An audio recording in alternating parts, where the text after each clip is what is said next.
Hello again. It's time for another Deadpan Diaries. I have no idea what number we're on right now. And this is gonna be kind of a mishmash, odds and ends sort of episode. I mean, most of these are. Let's be real, but this one more than ever because I've had, I've recently been going through the worst time of my entire life, and doing a little bit better from where I was like a week ago. Like if we talk a relatively better, is than that I don't feel just completely miserable and lost as I did a week ago, but I still don't feel, anywhere near fine. I don't know if I'll ever feel fine again. But I'm trying and I thought I'd make a video here and just kind of talk about some things recently some things in my mind and things I've been enjoying, things I've been doing, stuff like that.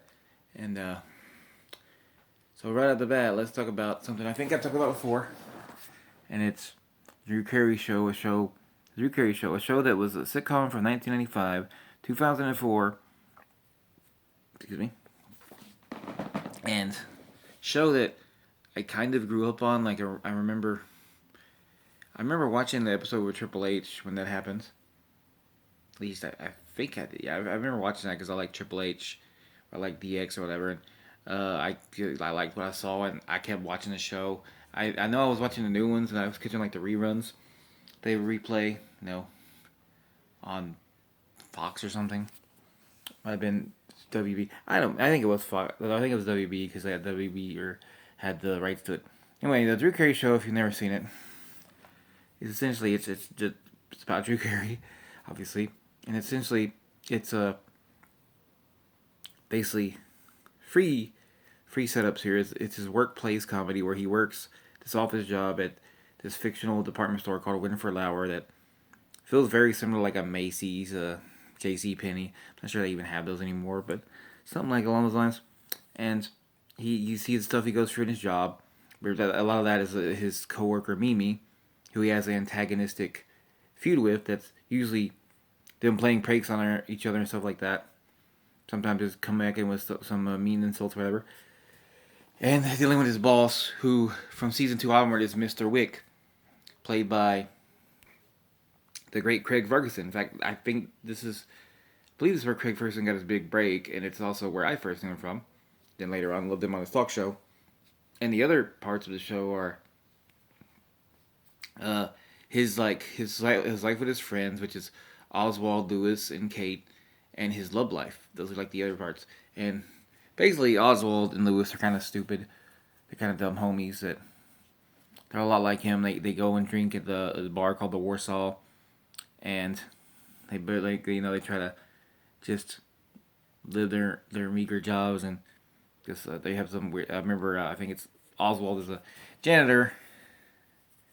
I forget what Lewis. Oh, Lewis is a UPS guy. They live their kind of jobs they have, uh, and they try to get with women. And Katie's the one that throughout the show fluctuates her job. I think at the beginning she works at Winford Lauer in the mailroom or whatever, but she's both Drew's best friend and kind of the more sensible, level-headed one of the bunch. But also she's the one he's in love with throughout the show. And on top of that, you have Mimi, who starts out as just his workplace antagonist, but as the show goes on, she starts dating his brother, and so he has to see more of her, and that goes on throughout the show too. There's other stuff like that, but yeah. So anyway, it's a pretty funny ass show, and I'm bringing it up too because I believe the entire show is now on Plex. Plex is a weird app. I have to find it weird even on my cable TV setup, and it's not exactly easy to find. It's not like with the other apps for some reason, but so it's a weird thing where like I was watching the end of season 6 yesterday, and season 7 starts and goes to episode 4. I don't know why. It's like those 3 episodes are that kind of is unfortunate. But I would say like if it sounds interesting to you, it's from what I know, it's a pretty funny show. I would say I would say check it out, see if it interests you. If it's something that you like, I think it's really funny. And I will say it's a 90s slash 2000 sitcom that some of the jokes don't hold up, like some of the time things, like there's weird computer references that kind of feel, well, not kind of, they feel very dated now. I will say, as far as like offensive, like aside from casual sex stuff and things of that nature, There's not like I can't think of. I don't think maybe in the early seasons there's a bit of homophobia, but there is like running for the show several transphobic jokes I've seen so far. That's unfortunate. Don't like that. It was really uncalled for. And there's an episode with Trump in it, but it's just because they're going to New York and he's like going by and they're stuck in traffic in New York. He doesn't do anything else in it. And in IRL right now, Drew Carey does not care for Donald Trump. You know, fuck that asshole. Good on Drew though. Good on Drew for W Hall of Famer Drew Carey, by the way. But anyway, I think it's a pretty funny show. Check it out sometime. One thing I like about it too, they have a lot of cool music in it, which is probably one of the reasons that it's not so easy to find streaming because usually you can't really find it anywhere. But yeah, check it out. I would say check out an episode on Plex if it interests you. See if you like it. I would say maybe don't start in season one because season one is kind of weaker. I know season one, episode one introduces Mimi, but like it's not really in the structure of the show yet that it would become. Although as the show goes on, it gets a little too weird. There's some plots they probably should have did where some of them are wacky, smacky plots, like them letting a bear drive their beer truck. Oh, later on they make a beer company too in the show that they run out of Drew's garage. But like some of them, they're just spinning their wheels. But I do think for the most part it's a pretty funny, good show. What I've seen of it, and check it out if it interests you. And yeah, I think I could talk about this is a little more funny. That I was hearing Knowledge Fight earlier. If you don't know, this is the podcast that debunks and mocks Alex Jones' Infowars. And like this is a thought I've had many times over the last few years since I discovered Knowledge Fight, but even before that, when I learned who this jabroni was, is that it amazes me. There are people that listen to this man and take him seriously. Like Alex Jones is a complete idiotic, grifting, dumbass sack of shit. Like there's no reality where 90% of anything he says is even remotely true, and that 10% is usually him just stealing somebody else's thing that they already said. You know what I mean? Like, or him accident, like the broken clock thing. Like, I could give you a good example of just how manipulative he is, because I was hearing this example earlier. I don't remember which episode. This was in April. I think it was April 20th or whatever. With the April 20th Knowledge Fight, or for Infowars, rather. His Infowars Knowledge Fight was covering it. So, he uses a clip from 2004 of Jones himself. And he's talking about how in the clip, he's saying, they're going to take away you're not. You're gonna take. You're not gonna be able to go to baseball games. You're not gonna be able to go anywhere. And he's trying to use this to claim that some 15 years earlier he was calling out COVID. That COVID was planned and man-made. And he was calling out how they were gonna use it to control us all. There's one big problem with this clip, and that's that this is a video that he himself he made, obviously, but he's lying his ass off. And more so than usual. Let me explain how he's lying his ass off more so than usual. He only plays a little bit of the clip, and there's a reason for that. This clip, if he kept playing, would be him explaining that when you get in the fight and you realize the devil's doing all this stuff and the globalists are trying to destroy the world and all this bullshit that he's spewing that is completely asinine, that he's saying you won't be able, you can't go to a ball game, meaning you can't do it because your mind is set to that all you can do is focus on the fight. You got to save the world and whatever. Which, yeah, it's him basically trying to say that people are too lazy and too complacent. They'd rather have their creature conference and try to stand for something and save the world, which is complete bullshit, by the way. In so many ways, because, like, even, like, Batman was occasionally, like, go out and play Playboy Bruce Wayne. He's, like, one of the most serious fucking people committed to missions of saving people there is. It's just other nonsense of him trying to claim he was talking about COVID and stupidity. And like another thing about this dude, it's so funny to me is that it's not a comment. It's not that shocking, but the fact that now he just constantly twerks and fucking bends over backwards to lick the taints of the richest, biggest assholes on earth. Because like, aside from his massive boner for Donald Trump, which he's had now since like 2015-ish, when he suddenly decided that he loved Trump because it was an easy way to get clickbait. It was an easy way to get people to listen to his shitty-ass radio show or his internet bullshit. But he also is a massive ass kisser of Elon Musk now. These rich, evil douchebag Nazi pricks that To be clear on this, let me make clear on something I'll say this. In no way, shape, or form was Alex Jones ever right about anything. On the money. But at the very least, you can notice a shift if you hear some of his prior stuff like 2015. That he had a message most of the time through his through light, if you will, sort of a way of keeping things as crazy and batshit as he is, relatively grounded, of saying like the globalists are trying to take over the world. Now that old chest of the Illuminati bullshit NWO thing that's so phony and ridiculous. But he would try to say like every politician's connected, and a bunch of these rich asshole, like every person that's a rich douchebag, super rich asshole, they're all connected.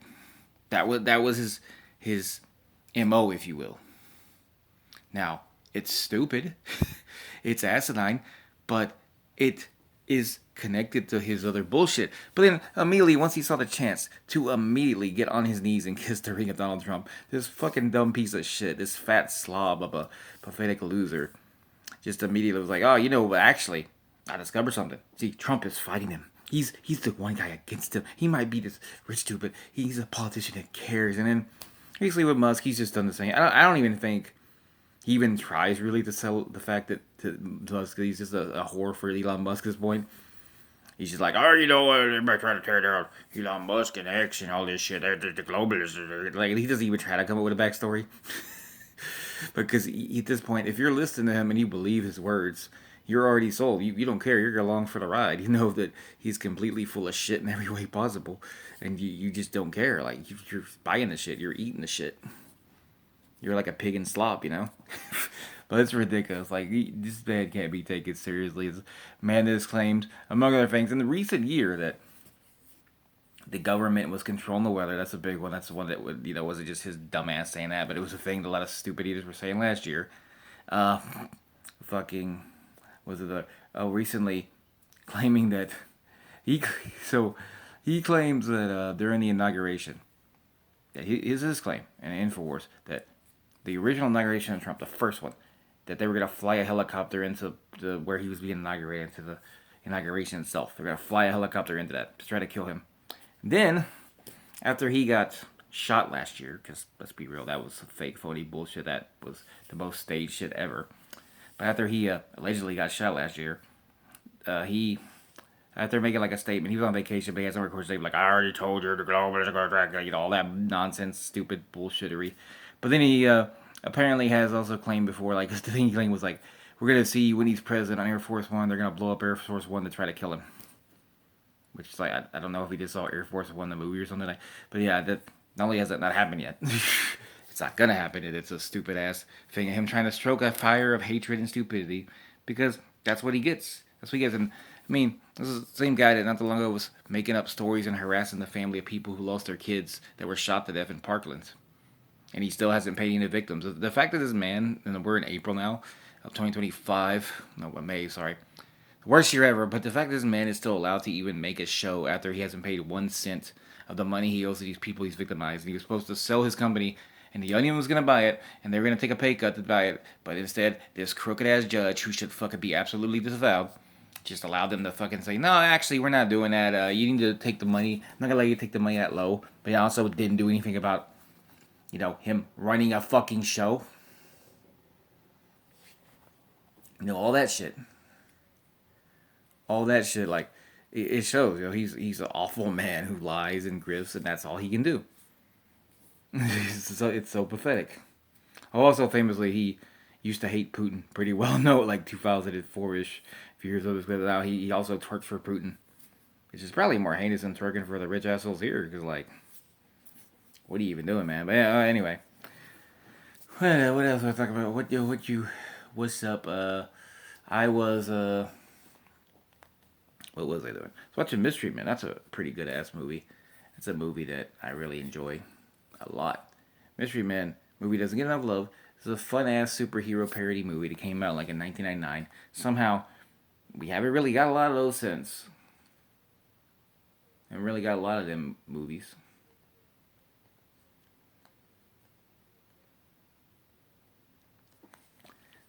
But Mystery Men is basically let's do a superhero parody. Let's do goofy superheroes, and It's at a time when really the only superhero movies out are like Blade and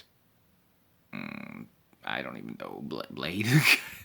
It's 99, right? So depending on how you look at it, there's not really a lot of options in superhero movies. So it's kind of funny they're even making this at all. So this is the movie that it has Ben Stiller playing. Who does he play? The Captain Furious.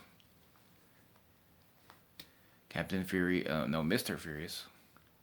Yeah, Mr. Furious. His thing is that he gets angry, he gets powers, and he's working with the shoveler, who's William H Macy, the shoveler. He shovels, and then the Blue Raja, who is this English guy who's got this kind of blue, colorful get up with a turban and stuff. This is really well. They eventually get joined by the bowler, who's Janine Garofalo with a bowling ball with her dad's skull in it that can take people out, and the spleen, which is Pee Wee Herman, who's literally got the power to fart crazy on you if you pull his finger, and who else is there? Oh, Invisible Boy, played by Kel Mitchell, who can get invisible, but only when people aren't looking at him. I feel like I'm forgetting one. Oh, this guy who builds weapons for him. I don't know if he ever gets a name, but he's played by Tom Waits. And this is basically they're trying to save the city. Save this hero known as Captain. Captain, man, what the fuck was that dude's name? I don't even remember the fucking superhero's name. Let's go look up his. I know the villain is named Casanova Frankenstein. It was a great villain name. And basically, he just kidnaps his enemy.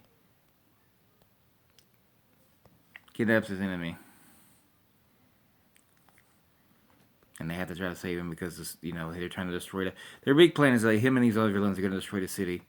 Oh, Captain Amazing. Yeah, Captain Amazing. Captain Amazing. They're going to kidnap him, destroy the city, all that stuff, as you do. And there's like the superhero audition scene is really funny. That if you know it, if you've seen the video for All Star, it's not from Shrek. It's originally from Mystery Men. That's the movie. This song appearing on the soundtrack of first, and it's great. Funny ass song. Good stuff. Good stuff. I definitely recommend it. I don't know if it's on Tubi. If I can rent it all the way to recommend this, and I don't even know if it's on Tubi anymore. It was on Tubi. I don't know if it's on Tubi anymore. Let's go look if it's on Tubi real fast, because why not? As you do.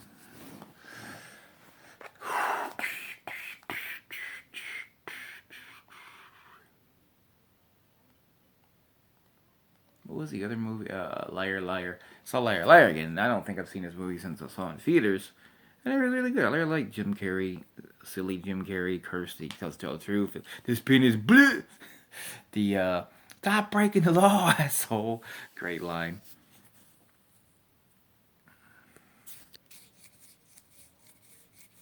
Great stuff.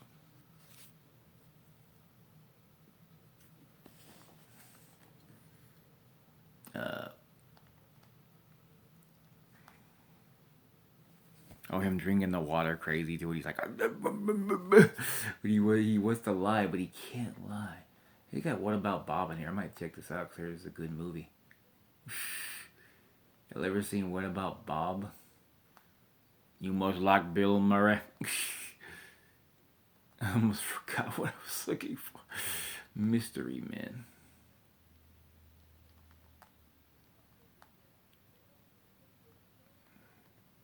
It looks like unfortunately it's not Tubi anymore.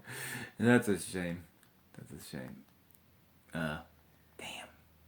But yeah, great movie. If you get a chance to watch it sometime, watch it. I mean, it's worth it if you can rent it somewhere. It's worth $3. Rent it for $3, Go for it. And, I don't know. I'm trying to think what else is in my mind. I've been, feels like time has even slipping more than usual. Everything feels so foreign, Everything feels like the same but different. Don't know how to explain it like that, but yeah, that's the thing. What happened? All right. I was gonna say something. I can't remember. Oh, Quantum Leap. I've much like Sam Beckett himself. I'm traveling through the series of Quantum Leap, where I watched season 1, watched 4 episodes of season 2 because I got the season 2 DVD. I don't have season 3 DVD. I bought the wrestling episode where he jumps into like the brother who's a Russian guy, and I watched it. I watched this show. He did that, and that was funny.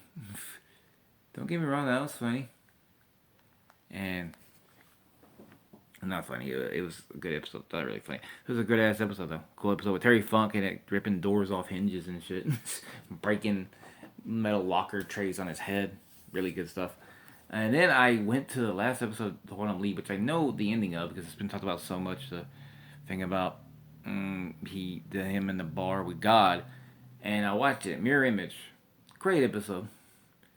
And I got thinking like it's so weird like that they couldn't even give this show that was a hit. You know, it was a hit. It resonated with audiences, and they canceled it, whatever reason. And I think it didn't make it was losing money or sponsors. Who the fuck knows? You know, but they couldn't even like just give it some kind of resolution like a TV movie. When a TV movie had worked, like you know, like they loved TV movies back then. You know, they loved TV movies. They loved TV, but they had like the Alf TV movie, like Alf ended. They made a TV movie. They had freaking Rockford File TV movies. The Rockford File hadn't been on the air in 20 years. Let's make TV movies. I know that because my brother loves the Rockford Files. I've seen him watch those. I remember for Christmas buying him like the Rockford movies one time. I bought him the DVDs. He already had the show. I said, "Well, what's this?" So this is the Rockford File, the Rockford movies. They made Columbo. Columbo was always movies, but you know they made more Columbo movies. They made all these TV movies. They could have easily made like pulled out a TV movie for Quantum Leap, you know, and give us some kind of resolution. Yeah, something like Quantum Leap: The Way Home, because it's a it's TV. You could probably like shove two stories in there. Sam has to do one last thing to save somebody, help save people, and then he gets to go home finally, and he's like happy, and he gets to meet Al in person instead of just being a hologram as you were. Yeah, you know, they could have did TV movie. That's all I'm saying. I know they had this the series that was a modern one. I know it was different. They used to be on Peacock to watch, and like it's not there anymore. I wish it was still there because I kind of want to see it because I hear it's not good, but I kind of want to give it a chance to see it. I feel like I at least enjoy it a little bit. I know it. I don't think it connects to the other one that much though. I don't know if it has much of a connection. I think it might treat it like they did Al and Sam and the rest of them and Ziggy, and, I know and Gucci and all that. They made the Quantum Project or whatever. But I don't know if like it goes beyond that, other than like they're working on it now. They're the people working on it, but they made it. But yeah, that's that's about. I think I'm done. Now. I'm done. Kind of rambling here, just trying to get my brain off of some rough situations. But yeah, and they do have Mystery Men to rent on Amazon Prime. If you have Amazon Prime, it's free. So then I would say rent it. It's a good movie to watch. You know, you will enjoy the 2 hours you spend on it. I think it's fun. It's a little silly and juvenile, but it's fun. But yeah, and check out Drew Carey Show if you're interested. Check out Liar Liar also. I think it's on Tubi. You want to see that? Yeah. Thanks for watching. Have a great day.